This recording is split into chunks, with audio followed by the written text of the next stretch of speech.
পৃথিবীর বিখ্যাত fashion designer, fashion blogger, celebrity লেখক কিরজেডা রড্রিগুয়েজ মাত্র 40 বছর বয়সে মারা যান।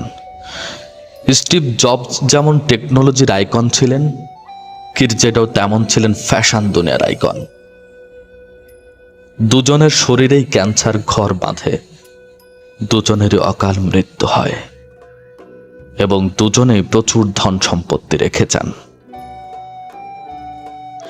স্টিভ জবসের মতন কিরজেডাও মৃত্যুর আগে জীবনটাকে গভীরভাবে অনুভব করে হসপিটালের বিছানায় শুয়ে কিছু অমূল্য কথা বলেন।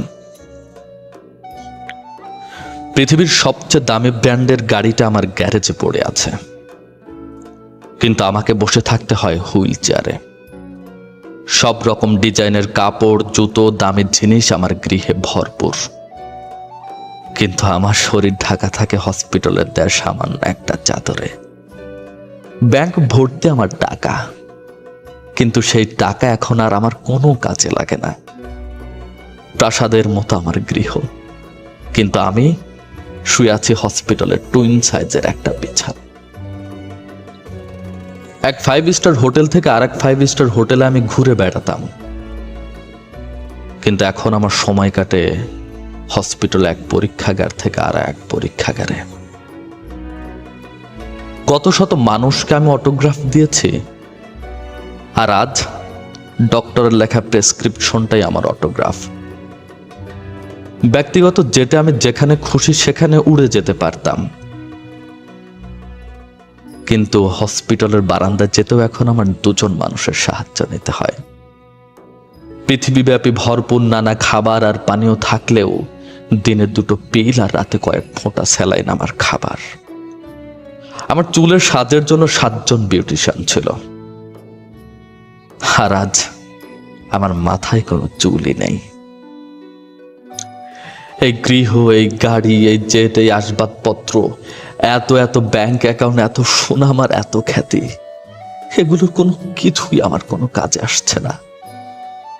এগুলোর কোনো কিছুই আমাকে একটু আরাম দিতে পারছে না।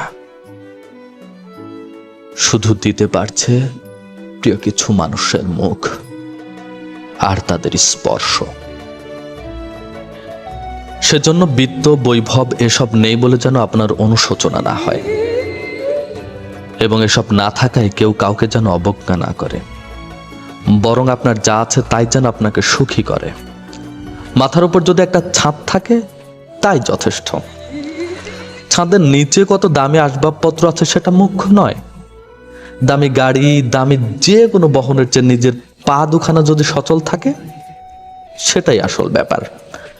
আর বস্তুগত জিনিস যতই মূল্যবান হোক না কেন, তার কোনো মূল্য নেই যদি ভালোবাসা, মায়া, মমতা, পারস্পরিক সহমর্মিতা না থাকে।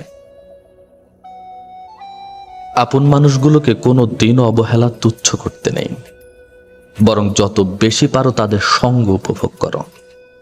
কারণ এমন একটি সময় আসবে যেদিন টাকা পয়সা, ধন দৌলতের চেয়ে তাদেরকেই বেশি দরকার হবে। আর একদিন হঠাৎ করে দেখবে তাদেরও কেউ আর নেই, ওরাও এক অন্য দুনিয়ায় চলে গেছে।